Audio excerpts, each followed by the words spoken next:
Hello everyone, and welcome back to SAFC Fan TV and another instalment of Thursday Night Live. Tonight, joining us on the panel, first and foremost, is Tommy. Tommy, how are you doing? Not bad, Jack. Not bad at all, mate. How's the parrot been with you? He's all right. He's quiet. He's been fed his peanuts, so he's fine. That's good to hear. Hopefully, Mr. Alan Shearer doesn't appear on the TV screen. CONRAD as well. CONRAD, how are you doing? Not bad, Jack. Yourself? I'm all right. Good day today, or? It's all right. I only finished work in the last hour, so could have been quick. Pretty boring. Terry as well in the bottom left-hand corner. Terry, how are you doing today? As good as it gets for a Thursday. Long week at work, tired. So, yeah, you know what I mean. Well, I'm glad to hear we're all so full of enthusiasm after what's been a wonderful, wonderful transfer window. That's mainly what we're going to talk about tonight. But first and foremost, I'm just going to quickly go to Phil to give a quick shout out to our sponsors, OneFootball. We just want to say a big thank you to the OneFootball app for sponsoring SAFC Fan TV. It's a superb app. If you want to download it, it is free to download. The link to download it is in the description below. It's got all the latest news on your club, all the players' stats, performance ratings. Follow the transfer news and transfer rumours. They are all available on the OneFootball app. Once again, a massive thank you to them for sponsoring SAFC Fan TV. Well, thanks for that, Phil. As always, we are live, so if you'd like to join us in the live chat, please do so. Quick shout out first and foremost to Stephen Hensel, Robert Foster, Daniel Gunn, Jeff Holcroft, of course, Chief Spannerman, Thane SFC, and Denholm13 who's asking where Dino is. Dino's not here tonight. I'm unaware where he is. Before we get into transfers, lads, a quick bit of news from today. Now, we talked about it at length on the Sunday Bunch, really. But Wickham's Anis Metme, I'm going to say, the player who punched 09 in the arm, has been suspended for 3 matches after the right uppercut on Luke 09 last Saturday. And I believe attached to that statement was something along the lines that the officials didn't say it. Tommy, I'll go to you first. Thoughts on that, really? Just the serve of the 3-match ban after that? I mean, he deserved at least a 3-match ban, in my opinion.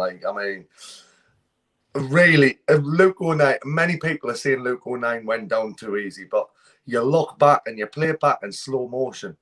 I think he reacted in the right way. The way he reacted was in the right way. Had that been a Sunderland player doing that against somebody else, I think that would have been a 6 or 7 match ban, though. So I think there was a little bit of an easy come off for the player. But 3-match ban is definitely the minimum he deserves. Yeah. CONRAD, yourself, you're fairly pleased to see that some justice has been done? Yeah, definitely. I mean, I know when we saw it first time, it looked like you hit him in the face. And when you actually slow it down like you did on Sunday, sort of catch him in the arm. But I'm the same. I think 09 did the right thing in going down, especially if the refs aren't see. It's an unfortunate point of the game now. You've got to sort of almost make them see that something has happened to you there, because if he hadn't gone down, would the cameras have even necessarily picked it up or focused on the incident for the ban afterwards? So, you know, you don't get rewarded for staying on your feet, as we see all the time now in many games anyway. So definitely did the right thing, and they finally acted on it. Terry, thoughts on the 3-match ban? Bit lenient, isn't it, really, to be fair? I mean, let's face it, it is very aggressive. It's obviously against the law. You can't just punch somebody, simple as, you know, so it's against the rules of the game as well. So, I mean, for that kind of violent conduct, then you start clamping down on footballers, 10-match bans, simple as, then people won't do it again, you know? Fine them, heavily fine them. You walk down the street, you punch somebody, they'll either punch you back, knock you out, or you'll get locked up. So, end of the day, it's 3-match ban is very lenient. Yeah, I mean, if that happens on the street, it's not a red card and a 3-match ban. It's felt, really, isn't it? And that's the way I think I kind of answered it when I got asked, you know, is that meant to be a red card? I thought, well, you know, it's not even really worth talking about. Anyway, quickly back to the chat. There was a comment there I was going to read out. It's just slipped away from us. Yeah, Neil Thompson there saying, need to bring in another forward, in my opinion. Stewart gets recruited and we've got no one till January for his place. Well, you're in for a treat tonight, Neil, because we're going to be talking transfers. I can see Tommy already shaking his head. And we're going to give a quick shout out as well to Carter McDonald, the newest member of SAFC Fan TV. If you do want to join the channel, I believe it's just it's £2 a month, which works out with just less than 50 a week. So a quick applause for Carter there. Thank you for joining the channel. Anyway, lads, the transfer window, of course, ended just the other night.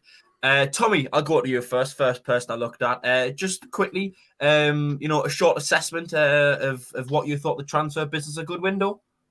Well, I think personally, before I go into any transfers specifically, I think this is, for a League One club, by the way, I think this is the best transfer window we've had in many, many years at Sunderland.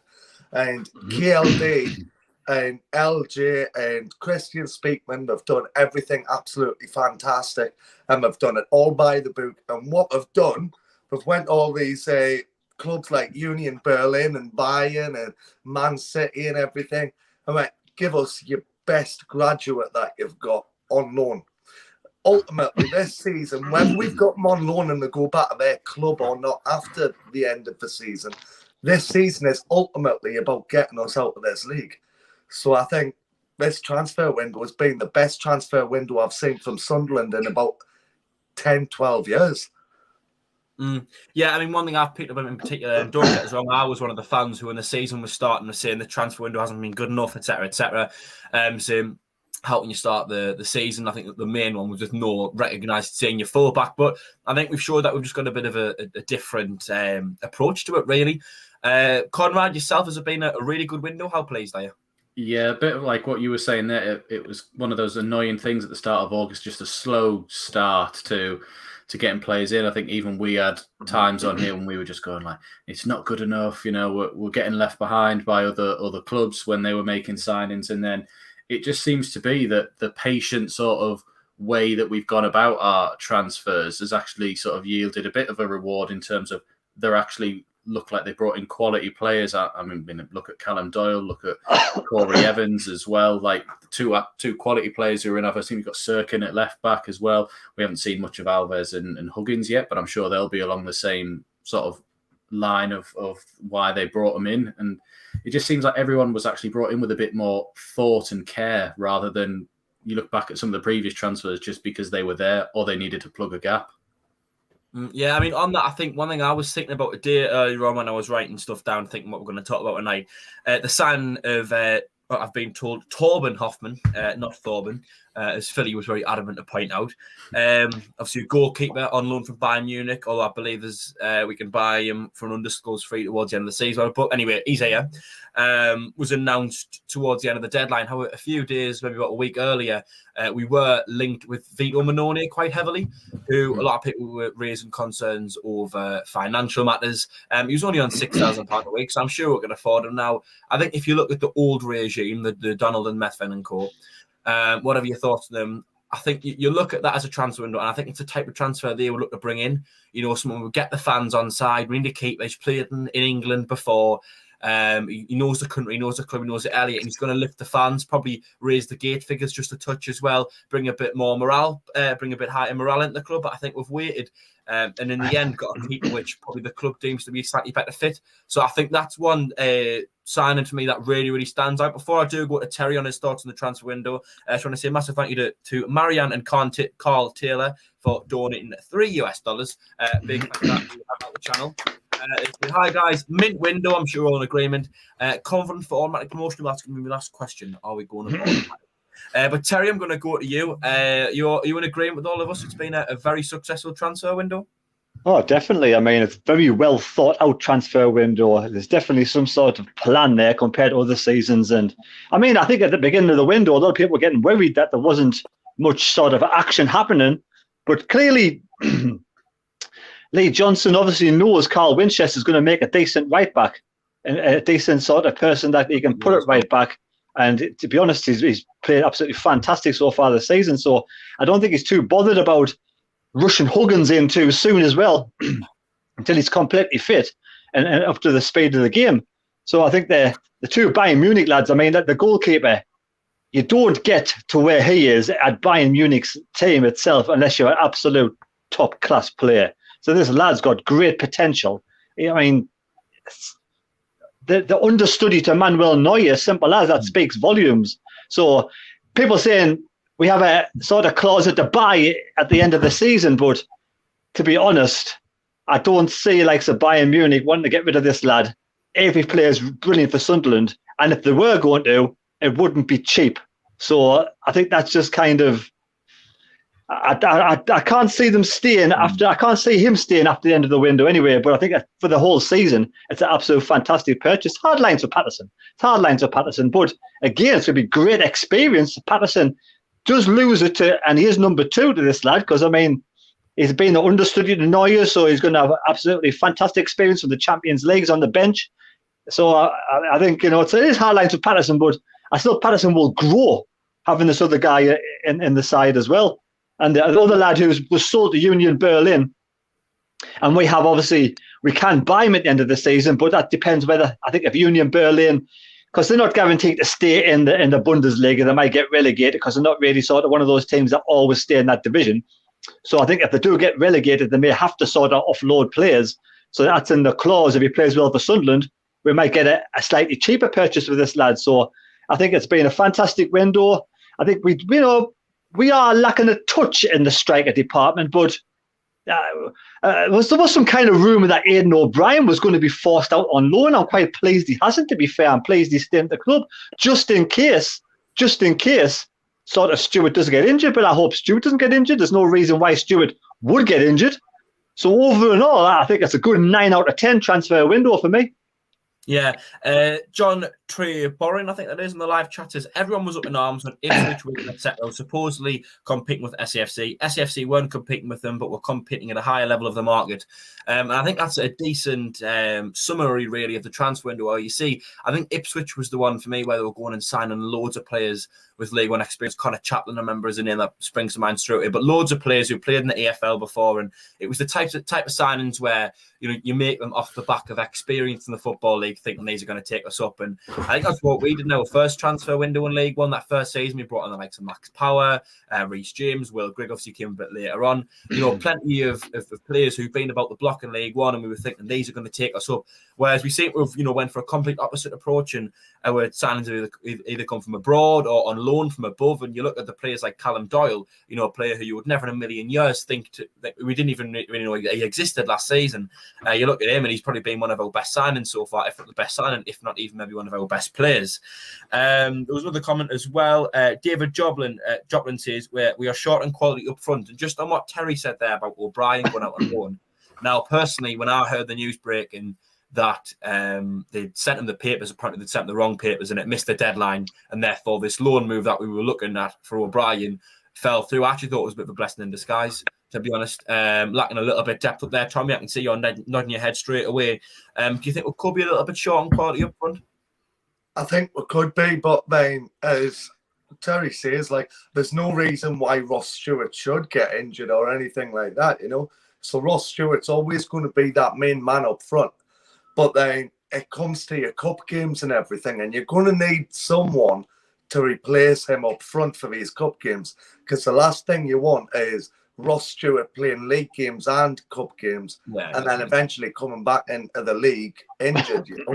So that, for me, Aidan O'Brien's loan move falling out, I think that is definitely a blessing in disguise, because that gives us someone up front for the cup games, and it keeps Ross Stewart fit for the league games as well.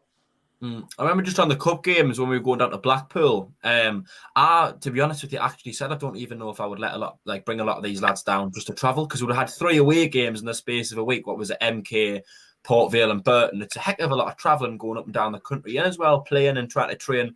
I remember we had that week where afterwards we had a home game on each Saturday. With that Blackpool away sandwich in the middle. And I was actually, to be honest, against the idea of bringing the likes of Stewart and Doyle down. I think that just shows how important, really, it is to have the likes of your O'Briens and, Jack Diamond, who's went out on loan, players like that anyway, who can kind of come in and replace them, because you don't want to run the risk of them injured. And I know what you're saying, Terry. There's no reason why Ross Stewart will get injured. But I think if he does get injured, that is maybe a slight area of concern. There's just a little bit depth. Conrad, is there any concern to you if something does happen to Ross Stewart? Are we a bit short? I don't know. I think it's just more. I wouldn't say short. It's more just I think we know what Ross Stewart is bringing, and we've seen what Ross Stewart is bringing to the team over what we've seen O'Brien bring to the team last year. Granted, the Blackpool performance is a bit different there. It was the same with Grigg. We knew that even if Stewart was out and O'Brien was out, he wasn't really going to fit into the team. you'll know this. You went to the Blackpool game. Did we pretty much play the way we had in the other games, just with O'Brien up front, or was it a different sort of setup? Yeah, I would say it was fairly similar. The one thing I would say is that O'Brien, Broadhead, and Diamond, who was the striker on the two wings, looked a bit more interchangeable than when it's Gooch, McGeady, and Stewart. I think that was the only thing I would say. You couldn't quite always tell who was up front and who was out wide. Was the main thing I would pick on. There's a difference between them. But they were slotting into like a similar system that we played so far. So like that's good in a way to sort of feel like, all right, well, if something did happen to Stewart, you've got O'Brien who's played in that similar way, because I think we were all a bit worried that we were going to get left with Will Grigg, who we know attitude or general ability, he wasn't going to fit into the system or wasn't going to give it his all while he was in there. So I think it's always good. And then Broadhead untested, but he seems like he's willing to sort of give it a go when he's running on that. I just hope he's not another Sterling or Semedo and we actually give him a spell. Like, do you know what I mean? Or give him an actual go. I know Hawks, we were probably going to get on him, but he's gone out on loan to Tranmere today as well. So he won't be getting his sort of spell with us, but at least he's getting some sort of game time under his belt. But I don't know. We might be short, but I think it's more short of the same qualities that Ross Stewart's bringing to the team more so than actual player-wise. Yeah, quickly back to the chat. Marion Trout says, hello to the handsome lads. Tommy, you did a great job. How's Ozzy? Hi, Ozzy's great. Ozzy's sat there having a few peanuts, keeping himself quiet. So he's doing great. I'm doing great. And of course, enjoying listening to the show, I would presume, as well. DJ Earth. Yeah, DJ Earth, who of course was the previews now for every game, says we still can't get carried away. We need to let the results do the talk. And I think he's spot on, really. You can have the best squad in the world on paper, but if they aren't performing on the pitch, it doesn't really matter. Courtney McDonald saying, I think Patterson needs a loan, which is quite a nice segue, to be honest, into our next bit. 2 players, of course, 3 players left on loan towards the end of the window. We're going to go through 2 mainly. Josh Hawkes, which was announced, I believe, today, going on loan to Tranmere the rest of the season, and Jack Diamond returns to Harrogate Town on loan. Terry, I'll go to you first on this one. Were you disappointed to see him go out on loan, or right think I'll go and get him some minutes? Disappointed to see both of them go out on loan, because I mean, what happens if something happens to McGeady? And for me, Josh Hawkes was an ideal replacement to fit into that slot. So he mustn't think he's good enough, to be fair. If he's going down to League 2, he mustn't think, to be honest, Jack Diamond's good enough, because if we did get promoted to the Championship, would any of those 2 come back and play in the Championship? So for me, it's a funny one. Like I said, McGeady hasn't been playing well so far this season. But if McGeady doesn't play well to get himself injured, obviously you can put Gooch over there. But Broadhead, for me, is more of a striker. The new lad, obviously, I'm not going to try and pronounce his name, I'm forgetting it already. But he's more of a right-hand side, isn't he? He's more on the right-hand side. Mm-hmm. I think in his interview... Jadaku. Well, there you go. Michael Fish saying Diaku, or Diaku is pronounced as Diaku in case. Diaku. Yeah. But I know what you mean, Terry. I mean, I think I wouldn't have liked to see them both go out on loan. One, maybe I can't really speak for Hawks because I've not really seen a lot of them. And what I have seen from Jack Diamond, I think he looks as if he's got something about him, a bit pace, a bit energy, a bit ability to run a place, but the end product's lacking. So I can see why we've sent them both out on loan, because you want them getting minutes at their age. They're at, I think, 21 and 22 will be respectively. You cannot really be playing just 23s football and sitting on the bench. You've got to be going out and gaining first team experience. But I don't think it speaks particular volumes of the confidence we have in them. If we send them out when we have got players like McGeady who could get injured and come in for them. CONRAD, yourself then, Hawks and Diamond off out on loan. Would you rather see them stay, or did right thing to do to let them go? I'd have liked to have seen Hawks stay and given a chance. I always want the youngsters to have a go. Like, I mean, Terry last year was screaming for Dan Neil for most games, and then now look at him. He's probably first name on the team sheet, if not one of the best performers each weekend that he's on there. Diamond has games where he looked unplayable, like his first one away against Lincoln, where he set up like 2 goals and scored one of the ones as well, and got a yellow card and subbed at half time as well. So like an absolute worldie of a debut, but then he'd just be isolated in games as well and just ineffective. So I don't know if they've maybe sent him out to Harrogate again just to sort of be like, I think we need you to just be consistently playing, because this in and out that was happening with him just wasn't the best thing for him. And I suppose, and I guess with Hawks, I'm probably thinking the same thing of, you're in the team, but especially with the signings we bought him, we can't guarantee you're always going to play. So why not send him out where he's going to play every week? Yeah, I think he's got to be getting minutes at this stage. I don't, like I said, I don't know if I'd sent them both out though. Tommy, yourself, how pleased are you to see them two go on loan? Not pleased at all, to be fair. I mean, I would have kept them both, but then I've just seen a comment there just coming through from Brian Halliday, you know, and he's right. Josh Hawkes and Jack Diamond, we both need first team football. And if it takes them going out on loan for the season and then coming back and getting first team football after that, then so be it, you know. If we can send them out at 80% and bring them back at 100%, then, you know, I think... Is that still good enough for the championship, though? Well, it's okay if we don't get promoted. It's okay if we don't get promoted, but is that good enough for the championship? I don't think Diamond will put it in the championship. Because you look at it, what Jack Diamond's went to Harrogate Town, and Josh Hawkes has went to a League Two, and you know you look at it like Terry's looking at it, and it's like if we do get promoted with this Bayern Munich goalie and the Union Berlin player and Man City's young Callum Doyle and everything, if it goes on that we go on to get promoted, you've got to think, Terry, half of these are going back to their clubs after this season. So we bring Josh Hawkes and Jack Diamond back in 100%. I think they could, with the right coaching. I trust in LJ, and I think he knows exactly what he's doing, and I think he's doing the right thing, by my opinion. I think the forward planning, right? The forward planning, what they've been doing so far, bringing the youngsters in. I can see the forward planning, getting Diamond out on loan for a season, getting Hawks out on loan for a season. We get promoted, then we'll get some money off them too in the future after they played well in League Two, and we'll sell them onto a League One team or a League Two team. Because for me, I want Josh Hawks to succeed in the championship. I just don't know if they're both good enough to do that. I mean, I personally couldn't really comment on Hawks. I've not really seen enough of them playing. It's just the odd sub appearance here and then, maybe one or two 123's game I might have seen him play. But I would have kept Hawks and played them in all the cup matches. Yeah, I think Hawks is a brilliant player, and as you say, Terry, he would have been great to keep for the cup matches alone. And Jack Diamond, he's just great as a sub, you know, like. But do you think he would have even got on? And even if he was, do you think that's enough for him? You know, the age he's at and the rate you want to be developing, just, you know, what? Maybe I mean, we're in that many cups in the initial part of this season. So between August and December, we're in every cup that we could be in. We might be out of all of them by January. So in January, we could have gone, right, we're not in any cup competitions, or we might only be in one. You're not going to get the game time. Let's go now. For now, you'd argue there probably could have been enough game time for him. But as of this moment right now, Conrad, we're only guaranteed 4 cup games until that point. We've got Wigan away. You know, we've got a good chance of beating them, but theoretically that could be our last game in this cup.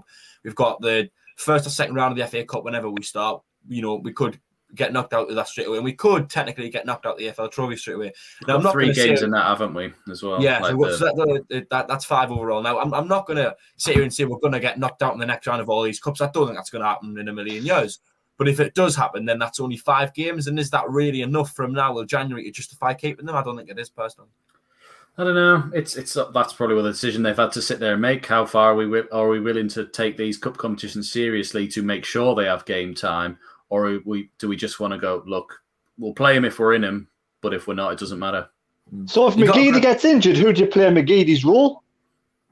But on the wings would then probably be, I'm going to take a guess at Diaco and Gooch either way, but then again, is Gooch even Pritchard could play out there, couldn't he, on the left side? Diaco could play quite nicely on the left side there, you know. I think that's one of the main reasons we've brought him in, because he can play well on the left side as well as centre. O'Brien was a left-sided forward at Millwall. And I think if McGeady was to get injured, God forbid it happening right enough, you know, but if McGeady was to get injured, I think Diaco would be the perfect replacement for McGeady. But then you look at Josh Hawkes. Honestly, my opinion, I would have kept Josh Hawkes. I would have played him in the cup games. I would have kept him, gave him full 90 minutes in the cup games, and see where we'll come January kind of thing, you know. What is Ellis Taylor's best position? I think he's either right mid or left back, but I reckon if you probably spoke to him, he'd probably say right mid. But then again, most young lads would probably say that, wouldn't they? Right. I think he'd do well on the right wing. Right mid come right wing, you know. I think he'd really do well there, Ellis Taylor, like. I mean, I've always been impressed by Ellis Taylor whenever I've seen him in pre-season the cups. I've always thought he's actually played very, very well and been one of the standouts. Whether he's at left back or he's on the right, so it'd be nice to see him come in. But I personally can just see a season for the 23s for him. I don't know if we all agree. I can't see him breaking at the first team much. Go on, Conrad. Steve Swan just made a good point though. Maybe we've sent him out to League Two, as Tranmere were higher up on League Two as well, to avoid making the same mistake we did last year, where we sent out a youngster to a rival who ended up doing better than us and getting promoted in Embleton. So it might have been a case of we didn't want to strengthen anyone in this league with us. We just sort of went, right, Harrogate, you've got a relationship with Diamonds already, might be the same manager and setup, I don't know. Tranmere only just missed out on promotion. They were in the playoffs, and the year before they only got relegated on points per game from our league. So you'd like to think they're one of the better teams in League Two and might be challenging to come up. So at least that's a good idea for environment for Hawks to be in, you'd say. I mean, I just feel as if we've got absolutely loads of players who can kind of maybe play on either wing or play up front, but not very many actual centre forwards.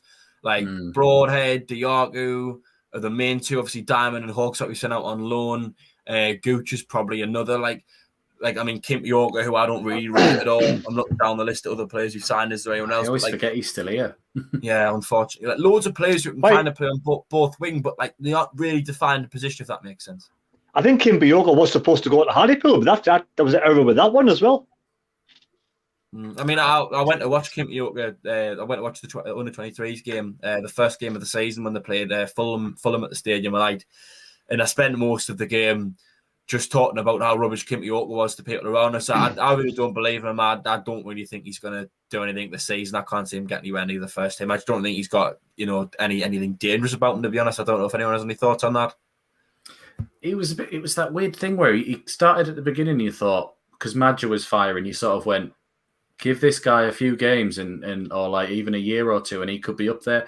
And I think that sort of went to his and his agent's head as well, and was like, right, we can do the same thing as Madger. We'll get you a move. And he just never developed into what at least Madger was doing for us, which was scoring however many goals he did. Whereas what Kim Yorker's got an equaliser against Coventry in the season after, and then he's got a couple in the EFL. He got one against Newcastle's youngsters, didn't he? When we were 4-0 up already, but he's never really developed. Just had to throw that in there. A bit like the five-a-side game, 4-0 up already, eh? Yes. Anyway, going to quickly go back to the live chat, read a few comments out. Brian Halliday says, O'Brien is a good workhorse. He may not be directly responsible for the assist for Charlie Hugh's goals, but did contribute a lot to the build-up, and that's something I agree on, and I think that's the real difference between him and Will Grigg. While we're on that, I guess, very quickly, Will Grigg, are we all pleased to see him go? I think yes, will probably suffice. Tommy? Oh, couldn't be happier, mate. Honestly, do you know what it is? I've been screaming since the day he came into this club to get rid of him. I knew for a fact when Charlie Meth on the gin and Stuart bloody Donald Duck signed him from Wigan for that amount of money, I just knew for a fact he was going to be a flop at our club. The fan base is one reason why. He cannot deal with the big fan base. You might only have a couple of thousand down at the DW, but then you come up to the Stadium of Light and you've got 30,000 fans on your back. And unless you're a world-class player, you cannot deal with that. So I'm glad to see him gone. I would have sent him out the next transfer window if it was up to me. Yeah, I really think he's. There was a comment on the live chat, I think, at some saying Carter McDonald saying Will Grigg will score goals if he wants to. I think that's fair enough. I think that entire signing just sums up the Donald and Meth Fen regime. Just kind of sign whoever, or he's played on League One before and scored goals to sign him. Just, he's never wanted to be here, and he never hit the ground running. But instead of just getting his head down, getting his hands dirty, working harder in training, and trying to force his way into the first team and force himself a few goals, he just seemed to mope about and just go, well, I'm not happy that I'm here, so I'm just not going to do anything. And it's just a disgusting attitude over football. You compare that to someone like Aidan O'Brien, who might not be the most technically gifted footballer in the world and hasn't really hit the ground running Sunderland ever, but he always gave 100%. You could tell he always was trying, and he ended up getting somewhat of a reward with his hat-trick at Blackpool. And now we're looking at him thinking, he could force his way into the first team. You just never know, whether it's out wide or if we pick up an injury, he could go front for Stewart. Conrad, place to see Will Grigg go? Yes. Yeah, I like you said everything. You said everything I wanted to say. Yeah, bad attitude. Terry, over the moon, on top of the world, looking down on creation. I'm pleased he's gone, but I wouldn't have sent him to Rotherham. I'd have sent him somewhere in League Two. But didn't they try? They tried that the year before, didn't they, or something like Salford were after him, but he didn't want to go, or something because it was the wages, the drop, or something like that. They wanted him in League Two, but I think he didn't want to drop down a league. So, I mean, maybe we'll regret it. But he should have went. He should have went to Wigan, shouldn't he? Then he would have been another one of our strikers that won scoring the goals for Wigan. Him and Charlie Wyke up top, they'd be bottom of the league by Christmas. Yes. Very quickly, just want to say a big thank you to Gordon Graves, who's just donated £2 on the live chat. Massive thank you to Gordon. And I would just like to remind everyone as well, it is free to comment on the live chat. We will read out as many as you can, but if you'd like to give a super chat, it is entirely voluntary. While I'm on that as well, 137 people watching, 62 likes. If you haven't already, please do give us a thumbs up. Hit that thumbs up icon, give us a like, see if we get 100 for the end of the night. And subscribe to the channel as well if you haven't already. But in the meantime, I'm going to go back to Phil to tell you about our sponsors on football. A massive thank you to our sponsors, OneFootball, for sponsoring SAFC Fan TV. This is a fantastic football app and the only app you will ever need to keep up to date with all the latest breaking news on Sunderland AFC. If you follow teams from overseas, it's a great app for checking on them, as well as all major foreign teams are listed as well. If you haven't already got the app, it is free to download in the description below. And once again, thanks to OneFootball for supporting the channel. There we go. Tommy's disappeared, but we're back. Another comment on the live chat. It was from Carter McDonald once again, saying, I think Rotherham was the only team interested in him who would play a good chunk of his wage. And I think that could be what it was. I think when it was, deadline day and we were deciding which club he's going to go to, I think it was probably, a lot of it was which club's going to pay the heaviest chunk of his wage. Tommy, were you wanting in? Well, I'm just reading something here, right? And Will Grigg came out and said why he chose Rotherham.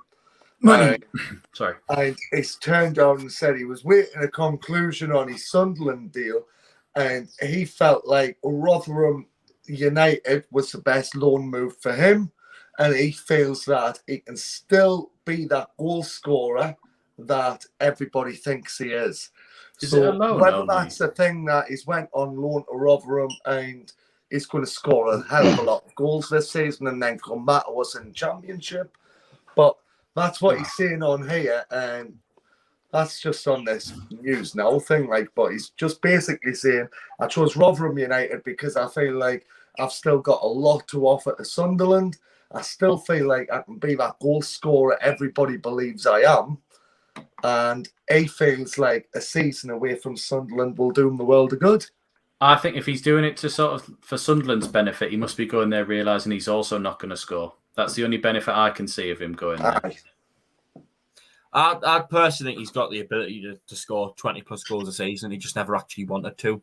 He could go to Rotherham. But I think he just hates. Do you know what? I don't think he hates the city or the club that he's playing for. I just think it's a matter of he never wanted to be given the chance or anything like that. Do you know what? I think he's been given the chance, but what he's saying here is Rotherham United, it's the best move for me, and this loan move could ultimately bring me into the Championship with Sunderland. Now, personally, in my opinion, I don't want him back at Sunderland. I would rather him have just left on a free and lose money. Same. I mean, he did get a decent chance. I mean, he pretty much when Madger went, he was pretty much our first team striker up until I think right towards the very end of the season where Charlie Wyke came in. I mean, he started the game away. He started the Checker Trade final. He was on for a good 70, 80 minutes, and I don't remember him touching the ball. We pretty much played with 10 men and still managed to get to penalties on it. I think he had 3 touches of the ball all that game, and that was it. For me, it was just a constant negative attitude. It was his body language, hunched over shoulders, head down, just moping around. And, and this is such a little, minute, tiny thing to pick up on. But, when a player gets subbed off and the fans clap them, most players are pretty receptive. Whether it's a good result, whether it's going to be a good result or a bad result, they'll appreciate the applause and make their way off the pitch. Will Grigg, just barely about muster one tiny little clap tucked into his body and have his head down, but whether you're getting beat or you're winning or whatever, it's just a courtesy thing, really. You say thanks for the support, and the players say, well done, a pat on the back or commiseration, and we'll go again next time. It's a courtesy thing, and every player can do it. Whereas Will Grigg just never really seemed as if he wanted to do stuff like that. And to me, those are little things that really irritate us. And I just think, it's not only that you don't want to be here, but you're actively just like trying to have a bad attitude almost. But I'm pleased that we're all glad he's gone anyway. Anyway, lads, we've went through all the transfers and whatever, talked about at length. But what I want you to do, we're gonna start with you, Tommy. But a marking out of 10 for the transfer window as a whole. 10. 10. Oh, really? Yeah. This is the best transfer window I've seen Sunderland have in about 10, 12 years. And that's us as a League One club. And where we've went right, this transfer window, we haven't done what Methven and Donald done and just spent stupid millions of pounds on stupid players who don't want to be at the club anyways on deadline day. What we've done, we've took our time, we've went round the academies, Man City being one of them, and Bayern Munich, Union Berlin on the last day of the transfer window. We've took our time and gradually got the team that Speakman, LJ and KLD all want together. And I think this season, honestly, mark my words, because if I'm wrong, you can hold me on this. This season's going to be one to be reckoned with for Sunderland in League One. Oh, no. Don't say it. I'm not saying nothing apart from that. I can hear Philly saying up by Easter, wherever he is. He's going to put up any second now, isn't he? Nothing apart from that, but mark my words, the transfer window we've had, this should be a team to be reckoned with in League One. I do agree that it's our best transfer window we've had for years. Probably going back as far as the Premier League days, really. I think, we've addressed every issue in the squad, really. We've added a lot of good quality, and we've brought in players that I think actually going to add value to the squad and not, take away value. Players like Will Grigg, and dare I even mention his name, Jack Rodwell, players like that who just take. I think we've got a lot of players who can add a little bit of the squad. Terry, I'll go to you next. I'm marking out with 10 for the transfer window. I'll give it 9, like I said earlier. I think we still haven't got a recognised right back. It's probably the only point I'm going to deduct. And we could still possibly sign Denver Hume because he's still on the wage bill. He's injured. So we still got to pay him his wages. So he could still possibly sign over the next few weeks or whatever. But I'm going to give it 9 out of 10. Conrad? Yeah, 9 or 10, really. I think it's the best window we've had since Sam Allardyce's January, when he brought in like Kone, Kirchhoff and Kazri and players like that just to sort of fit into what we had. So I think it's probably the best window, even including summer windows we've had since then. Yeah, of course, Terry, you mentioned... Oh, by the way, I would give it an 8 out of 10. I'm probably being a little bit negative, but I just think there's one or two areas where, if everything was perfect, then you would have signed them. Maybe he's another right back, maybe a left back, and maybe someone else to compete with Stewart up top. But I think I'm being quite picky there. But it'll be 10 out of 10 if we end up going up this season, of course. Something Terry mentioned there, and I'm going to go to you, Terry, on Denver Hume. What are your thoughts on that? Would you like to see him come back? Do you think he's going to come back? It was on I think it was Nick Barnes was talking about it. I think it was yesterday.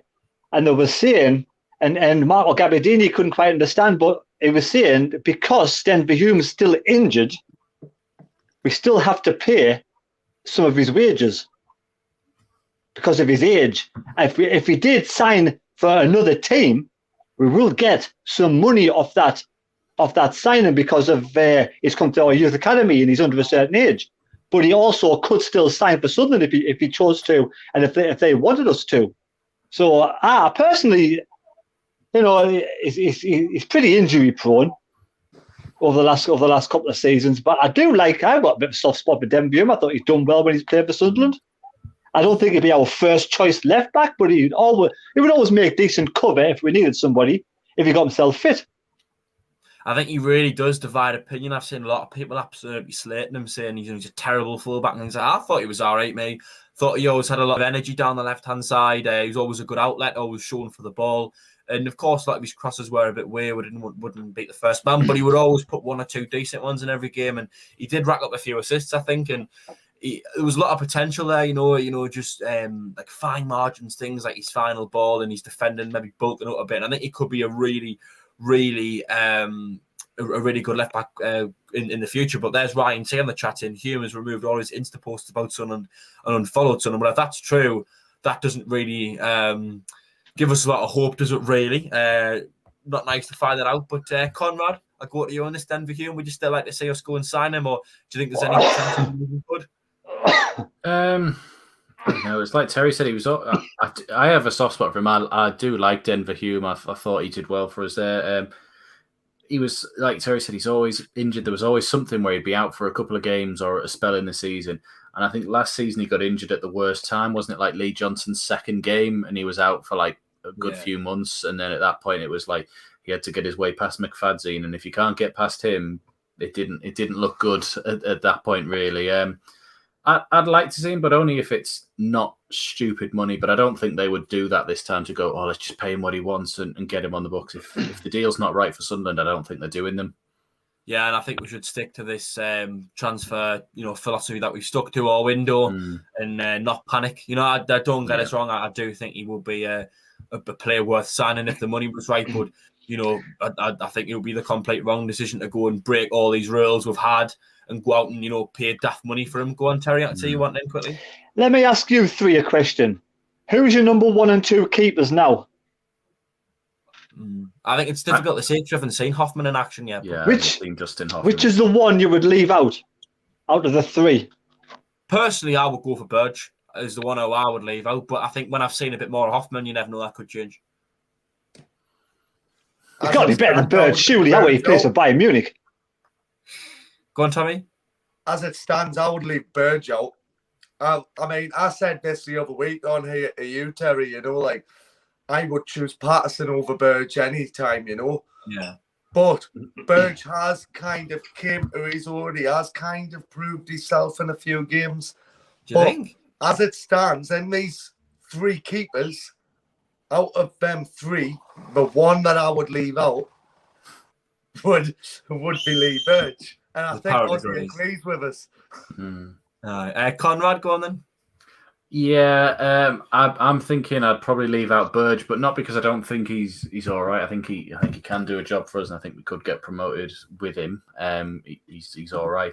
I think more so just because going forward, he's not going to be the future of Sunderland, whereas Patterson could be that if he develops and could be a future number 1 for us. So you may as well, if we're doing like we have been with the youth players, right? Well, let's continue that, and he's our number 2, if not our number 1 over Hoffman, whichever way around with them. I need to see Hoffman first to obviously make a decision on him, but Patterson should be there as well. Go on then, Tommy.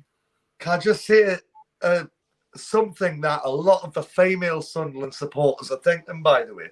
Hoffman, I would just have him in goal just to watch him. I mean, personally, I would just have him in goal for Sunderland just to watch him all day. Dazzle the strikers when they're running through on goal. Terry, what would your two be then? Seeing as it was your question. I've got nothing against anyone, to be fair. I mean, I've always liked Burge.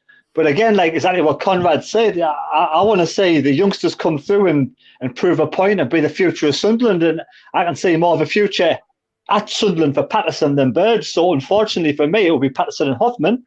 But, I've got nothing against Burge. And if we have 3 keepers, then, we've got a strong keepers between the sticks, haven't we? Conrad, I know you wanted, but I was conscious. I don't think I got to you, Tommy, on the Denver Hume situation, did I? Or did I? No, but just very briefly, Denver Hume, half of this is the agent and the other half is the player. In my opinion, I think Denver Hume wants to play, but his agent is telling him hold off. So just very quickly, I think half of this is his agent. I wouldn't go around blaming Hume for any of this. I would blame it on the agent, if anything, like. I do still think he's his own man with his own decisions, and he's messing us about a lot. Like, taking the football side away from it, he is messing us about quite a bit, I think, in terms of, like, you know, are you signing or you're not, especially considering, according to Terry, we are still paying his wages as well. But Conrad, you wanting in just before? Oh, so just Dino just messaged me saying, "Can you lot stop slagging off Lee Burge?" When he stops dropping the ball in the 6-yard box, I'll stop slagging him off.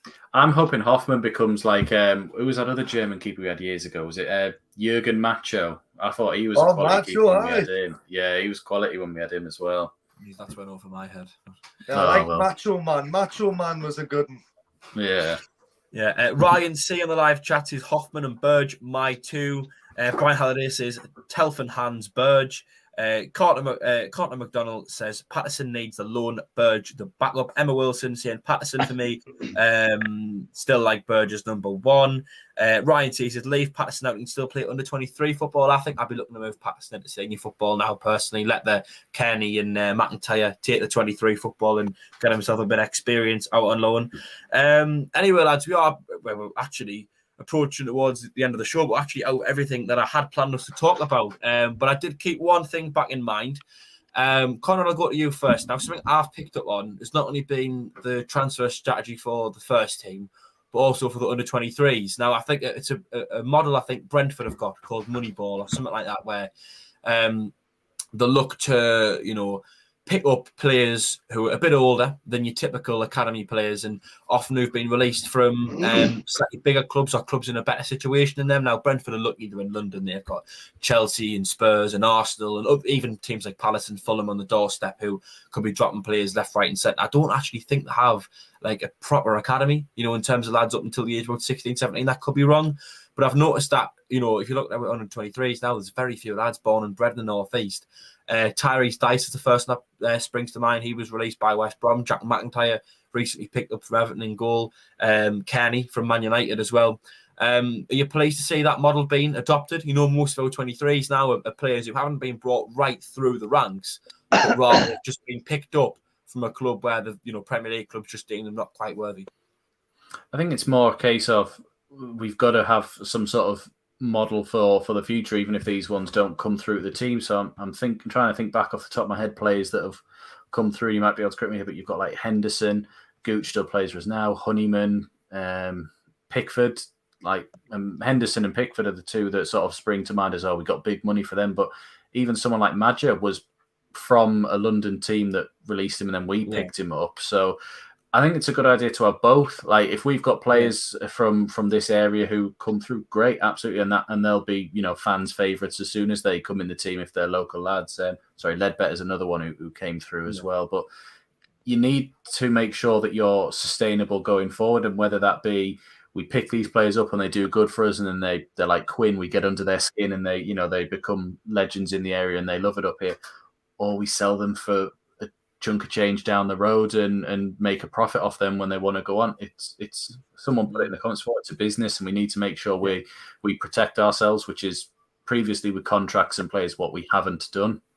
I mean, something that always quite irritates me is when you see these lads who've been on the brink of the team for years and years, it seems, to work the way through the 23s to get a few sub appearances, a few cup games and friendlies here and there, and then it gets to the point of make or break and they just end up getting released on a free. I mean, Luke Molyneux is the first one that springs to mind for me, but there's absolutely loads over the years. Ethan Robson, he was in and around and then just, I don't need you.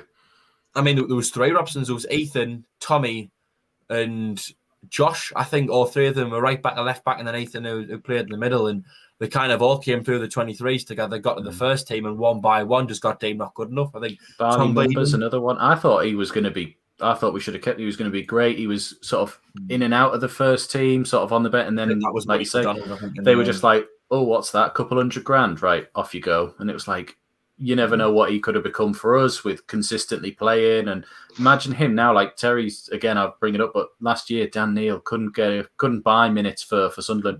Imagine 4 years down the line now, we'd have had Barley Mumba still in League One. Like, would he have been? What would he have been with us? I think he was one of the ones that was probably good enough, but in the end, Donald just decided he would rather get the quick bit of money. But I mean, there's even other players like Joe Hugel and Logan Pye who didn't who actually got picked up at a younger age, as opposed to getting released when they're older. They got picked up by someone else when they're younger. Now, don't get us wrong, I still believe in having an academy from a young age, and you bring these lads through because you've got the likes of Pickford and Henderson and stuff. But is it really worth bringing all of these lads through just for one every few years to make it? Tommy, I'll go to you. This kind of new system, it looks as if we're adopting. Do you seem pleased with it? I like it. I mean, I love this new system we've got going on at the minute, bringing all the academy graduates and everything, And just going back to what you were saying about Jordan Henderson, Jordan Pickford and Molineux and everything, I think in the end, they were too big for us. Jordan Henderson, look at him. Champions League winner, a World Club Cup winner, like Jordan Pickford, England's #1 and everything, In the end, they were too big for us, and we've done the right thing by letting them go. But then you look at all these that we've just let go without getting any money in for them. And I just think, we could have held off that a little bit longer. We could have had them for another couple of seasons, still being up there in the Prem and that, This new adopted system we brought in with Speakman and LG and KLD and that, I think this is the right way to go about it. You're in League One. You can't afford to piss foot about with anything else like money or anything like that, or wages or anything like that. You can't afford to do that when you're in League One. So what we're doing by going to all these academies and saying, give us your best right back, give us your best midfielder, give us your best winger. I think that's the best way to go about it to start off with, to get us into the Championship. Yeah. Terry, it looks as if we're, taking a slightly different approach to the 23s. The squad's been changed quite a lot, especially after that 1 point season. It was only 2 years ago, and a lot of the lads now aren't even from the northeast. Is it something you picked up on? Do you seem pretty pleased about it? Oh, definitely. It's a shame it didn't happen the year before. Then we probably would have still Joe Ugill, Because I think he's going to be a star in the making, and someone like him under sort of KLD would probably still be at the club. We could be bringing them through, So, but yeah, it's good to start it now, isn't it? At least it's better late than never. Because if we still had Donald in charge, we probably would have sold half of the rest of them or got rid of them for peanuts. So it's good to see the youngsters coming through, and I quite like what they've done. Like Sirkin, they've bought him, but also there's someone like Spurs have got a buyback clause of about 6 million or something, or first choice buyback clause or something like. I think that's what it is. So yeah. I don't mind that, buying some good young players from the likes of Leeds and Tottenham, but also they have first dibs if they do get bigger than Sunderland in the future and they want to go back to the hometown or back to where they're from, and they get first choice. So I quite like that sort of system as well. I mean, it was a really smart move from Spurs, I think. I mean, fair enough, he is our player, but at the first sign of him, being anything special that could have him back, if let's say we get promoted this season, we have a good, strong season in the Championship, maybe we go up, maybe we don't, and there's other clubs asking around for him, and Spurs think we could literally buy him just to sell him on and get a bit of money. It works out quite well, whereas, you're looking at a lot of transfers we've made the last few years, especially when we're giving away players for free. It's been stupid. Will Grigg, we're just going to let his contract expire after spending 4 million on him. I mean, what was the point in that? Players like Jack Rodwell contributed nothing, ended up going on a free. After draining the club out of money, we signed him for however much. Another player to come into mind, Stephen Fletcher, we signed him for a lot of money. I think he went on a free in the end as well. So many of these players, whereas, smart move from the likes of Spurs. I think Huggins as well, Leeds gave him us for free, but I think there's a lot of clauses, if we get promoted and stuff like that, if Huggins becomes any good. It's a smart thing to do. Yeah, you get rid of the player, but, you're not giving him entirely away. It just makes Donald look so stupid to do that just for TV. Solely because he's on TV, son until they die, to go over the top, acting out, and then he gets rid of Ugill for pennies. It's it's bizarre, absolute stupidity from the man. And this bloke was running our club. It's unbelievable. Yeah. Anyway, can I just quickly point out, I've got 111 people watching, 78 likes. If you haven't already, please do give us a like. Just hit that thumbs up icon. It should change colour. That's how you know you gave us a like. See, we'll get 100 before the end of the night. We've got about 6 minutes left. We should be able to do it. And as well, if you haven't subscribed to the channel, you can also join the channel as a member for $1.99 a month. Works out as less than 50 pence a week. You get a little badge. You get little perks. And I think there's a couple of videos on there you can go and watch. My blooper being one in particular. That no one else will be able to watch if you weren't a member. Anyway, lads, to kind of round off tonight, really, Conrad, I'll start with you. After the transfer window's ended, are we going up this season? Yeah, safely in the top 2, safely. None of this keeping it going until game 45, 46. I think we'll be up by middle of April. I won't name what time of year that usually is, but we're just middle of April. Going to say it's not quite as catchy as the alternative. Tommy, I have a feeling this is going to be a resounding yes. New Year. Up by New Year. Up by New Year. Is that genuine? Let's get HMS the League on yes. board. Let's do it. I heard it was pulled away from Rockefeller this morning. Yeah. Terry, yourself, are you confident that we're going up this season?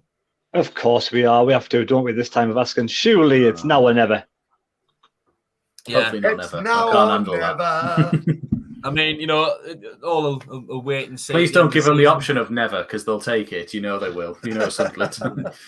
But lads, it just feels as if there's a different vibe around the club this season. You know what I mean? I feel as if every season we've always felt like the planning was a bit behind, or the opposite a bit, too rash, and we've went out and spent stupid money on players or brought in players that aren't quite right as a manager we've not had loads of confidence in. But a lot of people were calling out for Lee Johnson after that Lincoln game at home, but it looks as if this summer in the game so far everything just seems to fit into place.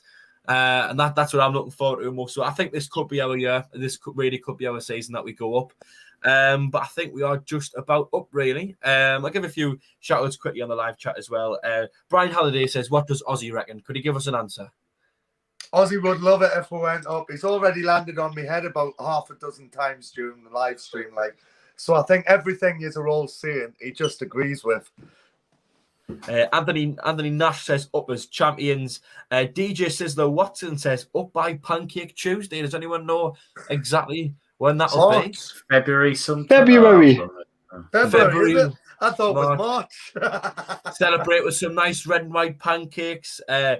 Philly's put on the chat says end of season SAFC Fan TV party. Well, I would much prefer that than the last Sunday bunch we had last season, where everyone was just crying into the bed sheets because he came to town. Oh, Michael Bowers and those bed sheets. Carter McDonald is very optimistic, says up by October, so he's given us about 6-7 weeks to do it. Aidan Kidd says a Newcastle going down, and I think that's where we'll leave it there. So I want to say thank you to Tommy, Conrad, and Terry, of course, for joining us tonight. Big thank you to everyone watching as well. May as well give the likes one quick last plug. We've currently got 108 people watching. Thank you to everyone who's joined in through the night as well. And if you're watching this afterwards, thank you for joining. 89 likes. So if everyone liked this video now, we would get 100 likes. Of course, subscribe to the channel if you haven't already know all that stuff as well. But yes, thank you to everyone for tuning in tonight. Hopefully, this is going to be our season, lads. And we'll be joining us at the end of the season, reviewing what's going to be a promotion year. But yeah, thank you everyone for watching, and we'll see you for the Sunday bunch, or if not, something a bit later on because we've got the international break. But enjoy the England game. Thanks for watching, and see everyone later. Bye-bye. See you later, boys. SAFC have teamed up with our sponsors, OneFootball. This is a superb football app, and the only app any football fan will need. You can keep bang up to date with all the latest news coming out of your club. Transfer news when the transfer windows are open, see where you stand in the league. All the league tables are on there. Any information you need regarding football is in the app. You can download it for free via the link in the description. Do it now. And once again, thanks to OneFootball for sponsoring SAFC Fan TV.